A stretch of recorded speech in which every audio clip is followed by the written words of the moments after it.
بسم اللہ الرحمن الرحیم۔ شروع اللہ کے پاک نام سے جو بڑا مہربان نہایت رحم کرنے والا ہے۔ معزز ناظرین، السلام علیکم ورحمۃ اللہ وبرکاتہ۔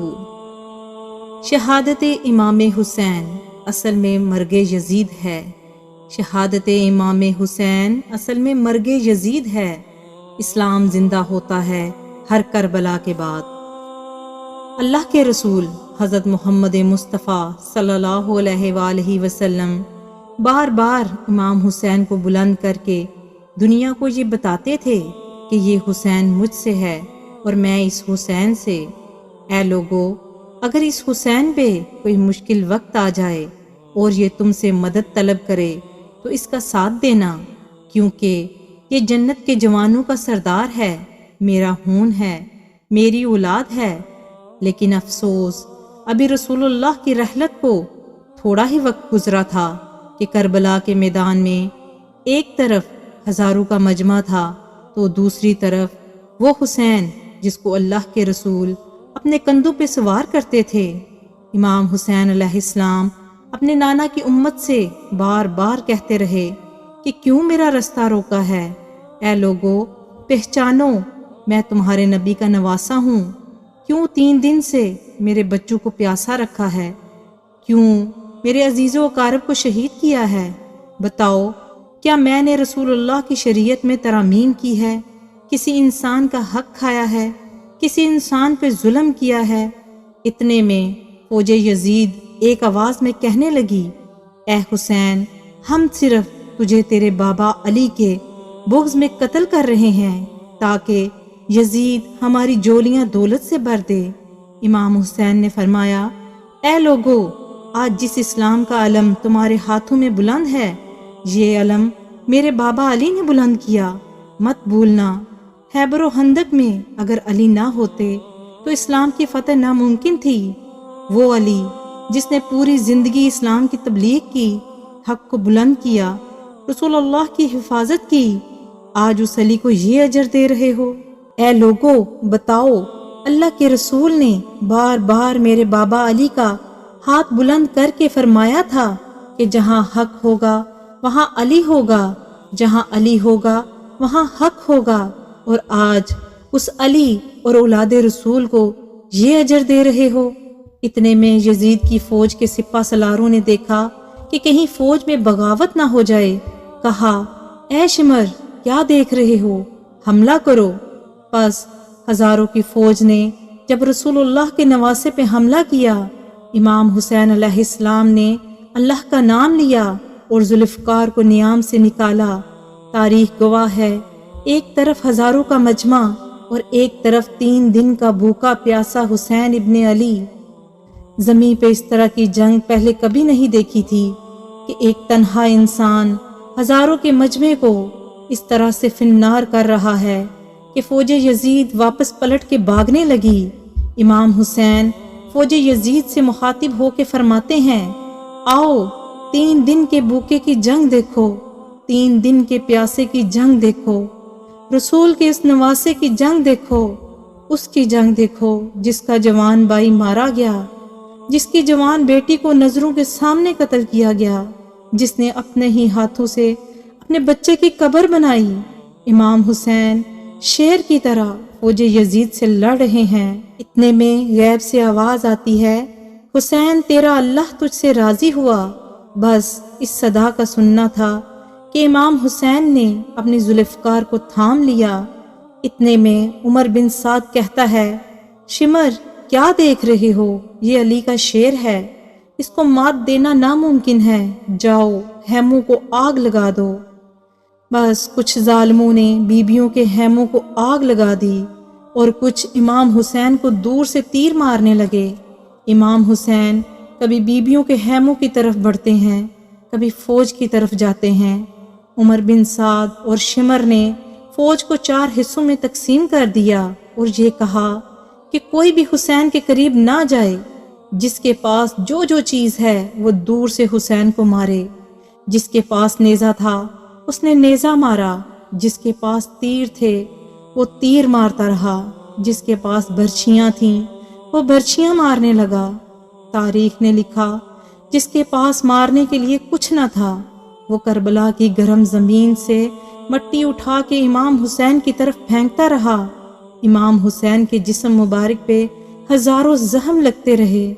آپ کے جسم مبارک پر اتنے تیر تھے کہ آپ کا جسم مبارک نظر تک نہیں آ رہا تھا۔ بس جیسے ہی نواسۂ رسول گھوڑے کی زین سے زمین پر آتے ہیں فوج یزید جھومنا شروع کر دیتی ہے، لیکن اتنے میں وہ گھوڑا جس پہ آپ سواری کیا کرتے تھے وہ امام حسین کے چاروں طرف گھومنا شروع کر دیتا ہے تاکہ ان تیروں سے میں اپنے آقا حسین کو بچا لوں۔ وہ گھوڑا دوڑ ہی رہا تھا، اتنے میں عمر بن سعد نے کہا، اے لوگو رکو، میں نے اپنی آنکھوں سے دیکھا تھا اس گھوڑے پہ اللہ کے رسول سواری کرتے تھے، کہیں تیر اس گھوڑے کو نہ لگیں، اور یوں تیروں کا چلانا بند کیا گیا۔ افسوس ہے ان لوگوں کو اس گھوڑے کا تو احترام معلوم تھا جس پہ رسول اللہ سواری کیا کرتے تھے، لیکن اس حسین کا احترام بھول چکے جن کو اپنے کندھوں پہ سوار کر کے امت کو دکھایا کرتے تھے۔ بس امام حسین علیہ السلام زمین کربلا پہ اپنا سر رکھ کے اللہ کا شکر کر رہے ہیں، اور وہاں فوج یزید کے مختلف سپاہی امام حسین کا سر کاٹنے کے لیے قریب آتے ہیں۔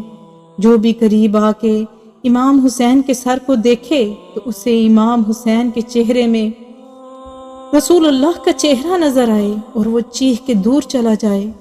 اتنے میں شمر کہنے لگا، یہ کام مجھ سے ہی ہونا ہے۔ جیسے ہی شمر نے خنجر امام حسین کے گلے پہ رکھا تو وہ دیکھے کہ امام حسین کے لب ہل رہے ہیں۔ اس نے سوچا، ہم نے حسین کا پورا خاندان قتل کر دیا، 3 دن تک حسین کے بچوں کو پیاسا رکھا، شاید حسین ہمیں بد دعا دے رہے ہوں۔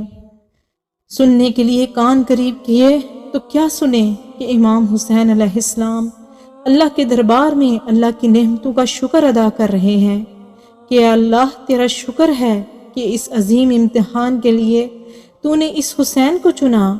اتنے میں امام حسین نے آنکھیں کھولی اور شمر سے کہا، اے شمر، کیا تو نہیں جانتا میں رسول اللہ کا نواسا ہوں، جنت کا سردار ہوں، حق پہ ہوں، بے جرم ہوں؟ شمر نے کہا، ہاں مجھے معلوم ہے۔ پھر آپ نے فرمایا، پھر کیوں قتل کر رہے ہو؟ شمر نے کہا، تاکہ یزید میری جھولی دنیاوی دولت سے بھر دے۔ بس یہ کہتے کہتے شمر امام حسین کا گلا کاٹتا رہا اور فوج یزید مسلسل جھومتی رہی۔ امام حسین کا سر قلم ہونے کے بعد سادات کو لوٹا گیا۔ امام حسین کے سر مبارک کو نوک سنا پہ بلند کر دیا۔ بی بی سکینہ کو تماچے مارنے لگے۔ رسول اللہ کی نواسیوں کے سروں سے چادروں کو لوٹ لیا اور امام حسین کے جسم مبارک کی توہین کرنے لگے۔ تاریخ نے لکھا، امام حسین کے جسم پر جو جو چیزیں تھیں ان کو لوٹنے لگے۔ آپ کے جسم مبارک کو رسیوں سے باندھ کر کربلا کی گرم زمین پہ ادھر سے ادھر پھرایا گیا۔ اتنے میں عمر بن سعد نے کہا، اے شمر، حسین اور اس کے ساتھیوں کی لاش کا وہ حشر کرتے ہیں کہ رہتی دنیا تک کوئی بھی یزید کے خلاف آواز نہ اٹھائے۔ سب کے جسم سے سروں کو کاٹ لو اور سب کی لاشوں کو پامال کر دو۔ زمین کربلا گواہ ہے۔ کہیں سے کوئی قبیلہ اٹھ کے آتا ہے اور کہتا ہے کہ ہم خر کی لاش کو پامال ہونے نہیں دیں گے۔ کہیں بی بی ام لیلہ کا قبیلہ آ کے کہتا ہے کہ ہم علی اکبر کا لاشہ پامال نہیں ہونے دیں گے۔ کہیں بی بی رباب کے قبائل کے لوگ کہتے ہیں ہم علی اصغر کی لاش کو پامال ہونے نہیں دیں گے۔ ایک ایک شہید کی لاش پامال ہونے والی جگہ سے ہٹائی گئی۔ تاریخ گواہ ہے، صرف رسول اللہ کا اکیلا نواسا کربلا کی گرم زمین پہ پڑا رہا اور مغرب کے گھوڑے مشرق کی طرف اور مشرق کے گھوڑے مغرب کی طرف دوڑتے رہے۔ امام حسین کا جسم پامال ہوتا رہا۔ امام جعفر صادق علیہ السلام فرماتے ہیں، میرا سلام ہو میرے اس غریب دادا پر جس کی لاش کو اس طرح سے پامال کیا گیا کہ ان کی دائیں پسلیاں بائیں پسلیوں کی طرف چلی گئیں اور بائیں پسلیاں دائیں پسلیوں کی طرف چلی گئیں، جن کا سینہ اور پشت ایک ساتھ ہو گیا۔ سلام ہو میرے اس بے وطن دادا حسین پر جن کے جسم مبارک کے ٹکڑوں کو زمین کربلا پہ بکھیرا گیا۔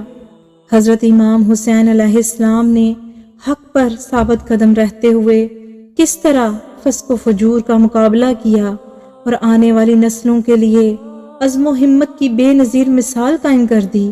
حضرت امام حسین علیہ السلام پر آنے والے مصائب سن کر چند آنسو بہا لینے سے کچھ نہیں ہوتا۔ امام پاک رضی اللہ تعالیٰ عنہ سے سچی محبت ہے تو امام حسین رضی اللہ تعالیٰ عنہ کی پیروی کرتے ہوئے حق و صداقت کے پرچم کو بلند کریں، اور جس عظیم مقصد کے لیے امام حسین علیہ السلام نے اپنا گھر، جان، سب کچھ قربان کر دیا، اس کو اپنا مقصد اولین بنائیں۔ اللہ پاک آپ سب کا حافظ و نگہبان۔